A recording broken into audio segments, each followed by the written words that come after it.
የክፍል ውስጥ የቋንቋ ቀውስ እውነተኛ ታሪክ ላይ የተመሰረተ በመምህር በቀለና በዮናስ እንዲሁም በሳራ መካከል የተደረገ የቃላት ጦርነት ክፍል 1 እንዲህ ይቀርባል። አቶ በቀለ ይባላሉ። በአርባዎቹ የሚገኙ ዘገጅ ያሉ የሰለቻቸውና ተማሪዎች ትምህርቱን እንዲረዱ የሚታገሉ ሂሳብ መምህር ናቸው። ዮናስም የዘመኑ የኢንተርኔት እና የጎዳና ላይ ቋንቋ ስላንግ ብቻ የሚናገር ተማሪ ሲሆን፣ ሳራ ንግግሯ ሁሉ እንደ ቢሮ ስብሰባ የሆነ ነቃ ያለች ተማሪ ናት። የተመሰቃቀለ የሁለተኛ ደረጃ ክፍል ውስጥ ነው። አቶ በቀለ ጥቁር ሰሌዳ ላይ አንዲት ሂሳብ ጽፈው ቆመዋል። እሺ ተማሪዎች፣ ኩራታችሁን ወደዚህ ኳድራቲክ ፎርሙላ እናድርግ። ያለንን የቀድሞ እውቀት ካቀናጀን የሂሳብ አሰራር ብቃታችንን ማሳደግ እንችላለን። ይህ ሐሳብ ለሁላችሁም ግልጽ ነው ብለው ጠየቁ። ዮናስ ቀበል አለና ስልኩን እያየ ከስልኩ ቀና ሳይል ጋሽ በቀለም ቫይፑ በጣም ደብሯል፣ ትምህርቱም አይመችም አላቸው። አቶ በቀለም ቆም ብለው ይቅርታ ዮናስ፣ አይመችም ስትል እኔ እኮ ለወደፊት ህይወታችሁ የሚሆን መሰረት እየሰጧችሁ ነው አሉ። አይደለም ጋሼ ብሎ ቀጠለ ዮናስ። ነገሩ ሚድ ነው አለ። ዝም ብለው ይለፈልፋሉ እንጂ ፈታ የሚያደርግ ነገር የለው። ሰሌዳውን አይተው ራሱን ይጠይቁ። ይህ ነገር ኦሃዮ ነው ብሎ ጠየቀ። ምክንያቱም አሁን እያደረጉት ያለው ነገር በጣም ያስፈራል፣ እንዲሁም ያሳፍራል። አቶ በቀለ ግንባራቸውን እያሹ ይሄ ኦሃዮ የምትለው ነገር ምን እንደሆነ ባላውቅም እኛ ግን ያለነው አዲስ አበባ ነው። መለፍለፍ ደግሞ የጎረቤቴ ውሻ ስራ ነው፣ እኔ እያስተማርኩ ነው ብሎ በነገር ሸንቆጣ አደረገው። ሳራ በስነ ስርዓት እጇን አውጥታ አቶ በቀለም ጣልቃ ልግባ ብላ ጠየቀች። ዮናስ ፕሮፌሽናል ባልሆነ መንገድ ለመግለጽ የሞከረው የዚህ ትምህርት ፋይዳ በግልጽ አልታየንም ማለቱ ነው። እንደ ተማሪ በክፍል ለጊዜው የምናወጣው ጉልበት ከምናገኘው ውጤት ጋር አይመጣጠንም። ይህ ትምህርት ለምን ወሳኝ እንደሆነ በድጋሚ ሊያብራሩልን ይችላሉ ብላ ጠየቀች። አቶ በቀለም ሳራ ገና 17 ዓመትሽ እኮ ነው፣ ለምን እንደ ድርጅት ስራ አስኪያጅ የምታወሪው? ወሳኝ የሆነው ብሔራዊ ፈተና ላይ ስለሚመጣ ነው፣ ዋናው ዓላማ እሱ ነው ብለው በአጭር መለሱ። ሌሊት 9 ሰዓት ላይ ኢሜል ይልኩልኛል፣ ጥያቄ ግን አይደለም እንቆቅልሽ ነው ብለው አቶ በቀለ ቀጠሉ። ዮናስ ትላንት ማታ የላክልኝ ኢሜል አየሁት። ርዕሱ ላይ የራስ ቅል ምልክት ወይም ስኩል ኢሞጂ ብቻ ነው ያለው።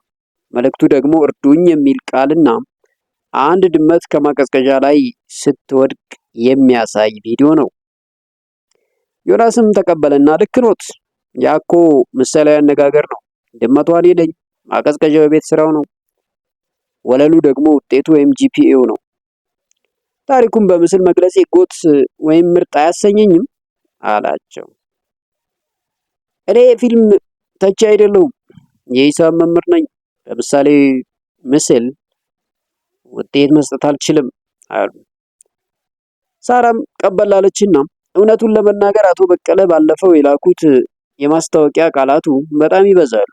በኤአይ አሳጥረው ሲያወጡት ስራችሁን ስሩ ካልሆነ ትወድቃላችሁ የሚል ነው። በቃ ይህንኑ በአጭሩ መልክ መላክ ትችሉ ነበር። ግንኙነቱ ወይም ሂደቱን ማቅለል ወይም ስትሪም ላይን ይፈልጋል አለች። አቶ በቀለ በድንጋጤ እያያት አንድ ጊዜ ደስ እንዲላችሁ ብዬ በሌላ ፎንት ጻፍኩላችሁ፣ የአይን መማ መጣብን ብላችሁ ለርዕሰ መምህሩ ከሰሳችሁኝ እኮ አሉ።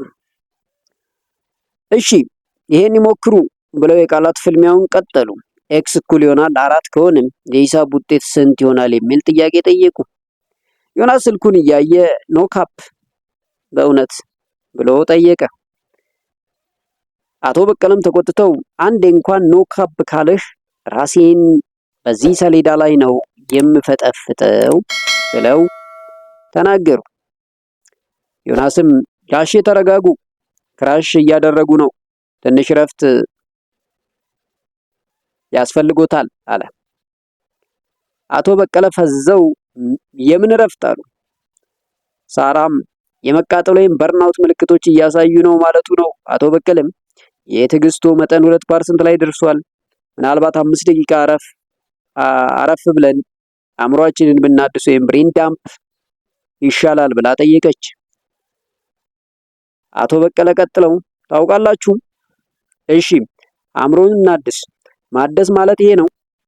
ይሄን ካልተማራችሁ ዩኒቨርሲቲ አትገቡም።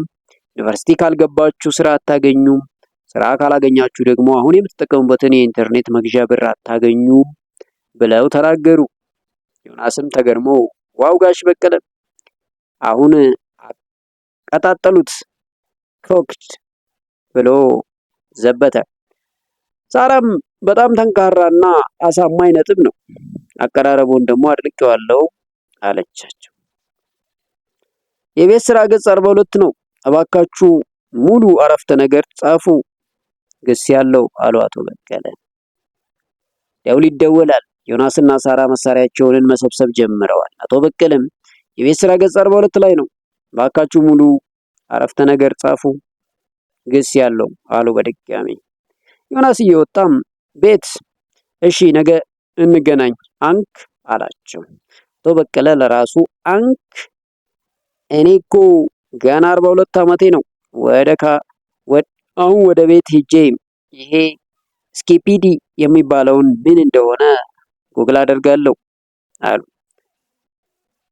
ትንሽ ቆም ብለው የተነፍሱና አይ ይቅርብኝ፣ ይልቅ ቤት ሄጄ ጨለማ ክፍል ውስጥ ቁጭ ብዬ አእምሮዬን እስኪረጋጋ ድረስ ለማንም አልናገርም አሉ። ሀሳባቸውን በዚህ ከጨረሱም ዮናስና ሳራም ወደ ቤታቸው ሄዱ። ክፍል 2 ይቀጥላል።